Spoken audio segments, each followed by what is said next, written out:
మనం విషయంలోకి వెళ్దాం. హిందీ 10वीं कक्षा 10వ తరగతి పిల్లలకు ముఖ్యంగా వార్షిక పరీక్ష తెలియ తయారీ అంటే వార్షిక పరీక్ష యాన్యువల్ ఎగ్జామ్ కోసం మనం ఎలా తయారు కావాలి. మనకు ముఖ్యంగా ఇక్కడ మనం కొన్ని విషయాలు మీ ముందు ఉంచుతున్నాం. చూడండి, పార్ట్ ఏ మనం తీసుకున్నట్టయితే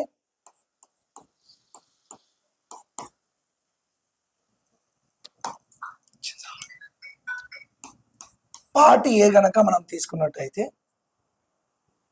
మనం ఇప్పుడు పీడిఎఫ్లో వెళ్దాం. క్వశ్చన్ పేపర్ ప్యాటర్న్ ఎలా ఉంటుందో మనం ఇక్కడ తీసుకునే ప్రయత్నం చేద్దాం. పీడిఎఫ్ ఇప్పుడు మనకు ఒక పీడిఎఫ్ పేపర్ ఉంది, ఎగ్జామినేషన్ ప్యాటర్న్ ఒకసారి గమనిద్దాం.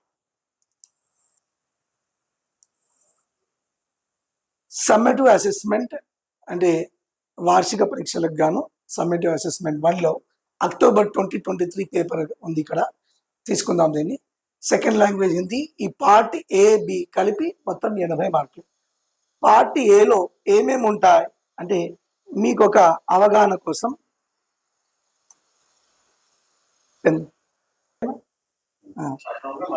రైట్ 10th క్లాస్ పార్ట్ ఏలో చూడండి, ఇక్కడ కొన్ని సూచనలు మనకి ఇస్తారు.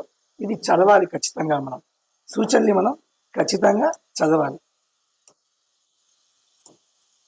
చూడండి, ఈ సూచనలు చదవడానికే మనకు ముఖ్యంగా మనకు ఒక 15 నిమిషాలు ఇవ్వడం జరుగుతుంది.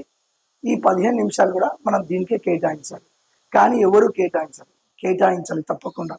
ప్రశ్నాపత్రాన్ని పూర్తిగా చదివితేనే తప్ప దీంట్లో ఏమున్నాయి అనేది మనకు అవగాహన కాదు. ఉదాహరణ చూద్దాం. ఇక్కడ నేను చదువుతాను. నిర్దేశ్ అంటే సూచనలు. नंबर 1 ఒకటవది, ప్రశ్న పత్రికే ఉత్తర్ లిఖనే కే లియే 3 గంటే నిర్ధారిత హై.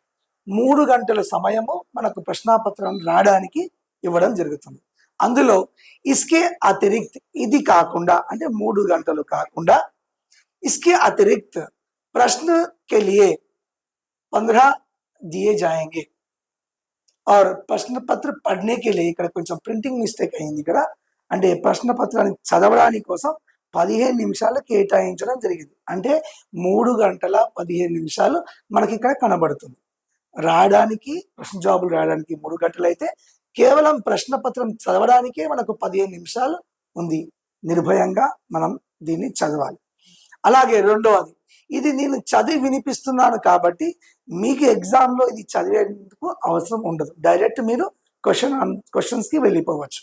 రెండవది, సభీకే ఉత్తర్ పుస్తికామే ఈ లిఖే అంటే అన్ని ప్రశ్నలకు జవాబులు గాను మీకు ఇచ్చినటువంటి ఆన్సర్ షీట్ పేపర్లోనే రాయాల్సి ఉంటుంది. మూడవది, యది రఫ్ కార్య కర్నా చాతే హై తో వే ఉత్తర్ పుస్తికాకే అంతనే కరే. ఏదైనా రఫ్ వర్క్ మీరు చేయాలనుకుంటే, హిందీ కాబట్టి ఎక్కువ రఫ్ వర్క్ ఉండదు అనుకోండి.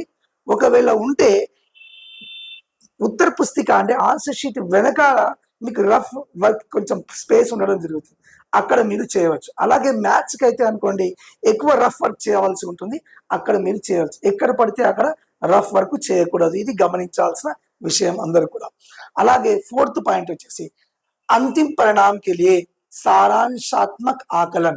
కొంచెం ప్రింటింగ్ మిస్టేక్స్ ఉన్నాయి ఇక్కడ. अंतिम परिणाम के लिए सारांशात्मक आकलन 80 और रचनात्मक आकलन 20 को जोड़े.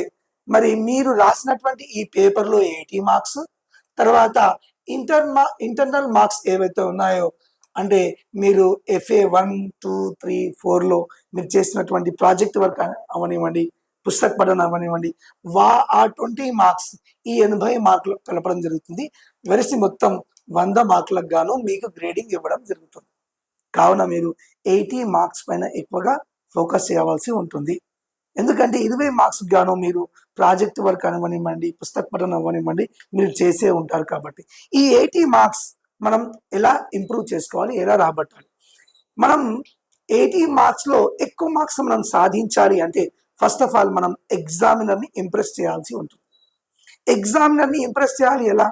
మనం కనబడమే. మరి మన పేపర్ ఇలా తీసుకుంటేనే ఎగ్జామినర్ అంటే పేపర్ దిద్దే వ్యక్తి ఎవరైతే ఉంటారో వారు మనం పేపర్ చూడంగానే చదవాలి అనిపించాలి. చదివిన తర్వాత మీ చదువుతూ ఉంటే అలా మార్క్స్ వేయాలనిపించాలి. అంటే అంత అద్భుతంగా మనం ఎగ్జామినేషన్ ప్రజెంటేషన్ ఇవ్వాల్సి ఉంటుంది. కాబట్టి ఎలా ప్రజెంటేషన్ ఇవ్వాలో మీకు చెప్తాను. వచ్చేద్దాం మళ్ళీ ఫస్ట్ బిట్లోకి వచ్చేస్తే మనం ఇప్పటిదాకా మనం సూచనలను చదివాం.